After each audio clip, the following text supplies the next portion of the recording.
Halo semuanya, pada kesempatan kali ini saya akan mempresentasikan 9 kriteria Hill dan ukuran-ukuran epidemiologi dalam mata kuliah epidemiologi.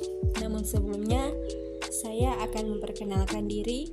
Nama saya Anggelita Ratu dengan NIM 23704147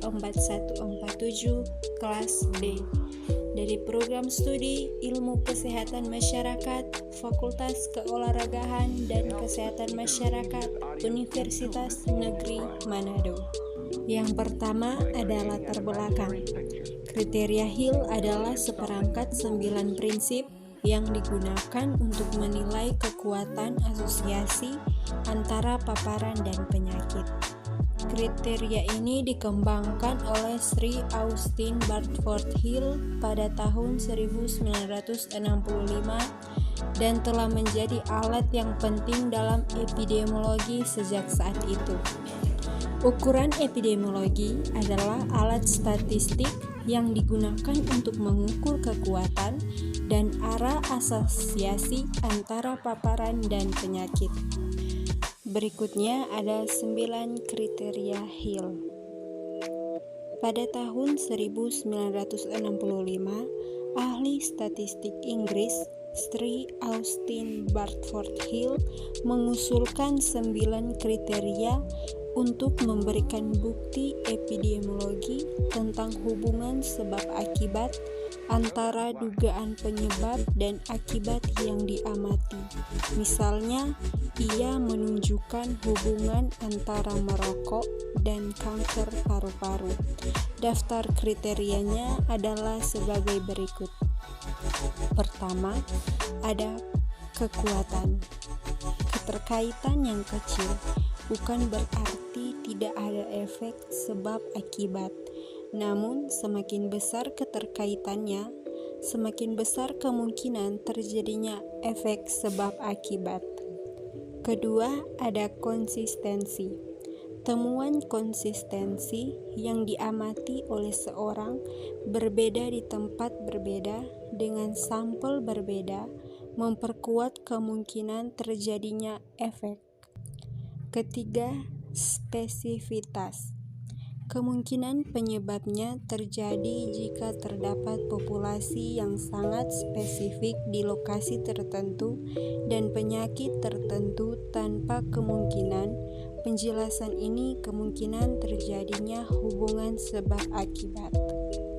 Keempat, ada temporalitas. Akibat harus terjadi setelah sebab dan jika diperkirakan ada penundaan antara sebab dan akibat yang diharapkan, maka akibat harus terjadi setelah penundaan itu. Kelima, ada gardon biologis. Paparan yang lebih besar umumnya akan menyebabkan timbulnya efek yang lebih besar. Namun, dalam beberapa kasus, kehadiran faktor tersebut saja dapat memicu efeknya. Dalam kasus lain, proporsi terbalik diamati, paparan yang lebih besar menyebabkan insiden yang lebih rendah.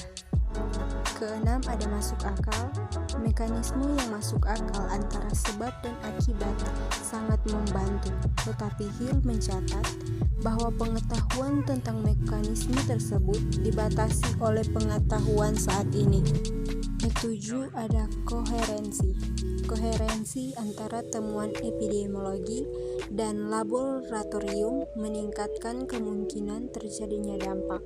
Namun Hill mencatat bahwa kurangnya bukti di laboratorium tidak dapat menghilangkan dampak epidemiologis terhadap asosiasi. Kedelapan, ada eksperimen. Kadang-kadang dimungkinkan untuk mengajukan banding pada bukti eksperimental. Kesembilan, ada analog. Penggunaan analog atau persamaan antara asosiasi yang diamati dan asosiasi lainnya. Berikutnya ada ukuran epidemiologi. Ukuran epidemiologi adalah alat yang digunakan untuk mengukur dan menggambarkan frekuensi dan distribusi penyakit dalam populasi. Ukuran ini penting untuk memahami penyebab, dampak, dan pola penyakit, serta untuk mengembangkan intervensi yang efektif untuk pencegahan dan pengendalian penyakit. Berikut adalah beberapa jenis ukuran epidemiologi yang umum digunakan. Pertama, ukuran frekuensi. Ukuran frekuensi mengukur jumlah kejadian penyakit dalam populasi selama periode waktu tertentu. Ukuran ini dapat dibagi menjadi dua kategori. Pertama, insiden, jumlah kasus baru penyakit yang terjadi dalam populasi yang beresiko selama periode waktu tertentu. Insiden biasanya dinyatakan sebagai tingkat atau rate per unit populasi seperti per 1.000 orang per tahun. Kedua, prevalensi, jumlah kasus penyakit yang ada dalam populasi pada satu waktu tertentu. Prevalensi biasanya dinyatakan sebagai proporsi populasi yang terkena penyakit seperti 10% dari populasi terkena penyakit. Kedua, ukuran asosiasi. Ukuran asosiasi mengukur hubungan antara dua variabel seperti paparan terhadap faktor resiko dan kejadian penyakit. Ukuran ini digunakan untuk menentukan apakah hubungan antara dua variabel dan beberapa kuat hubungan tersebut. Beberapa ukuran asosiasi yang umum digunakan adalah: pertama, rasio resiko membandingkan risiko kejadian penyakit pada kelompok yang terpapar risiko dengan risiko pada kelompok yang tidak terpapar.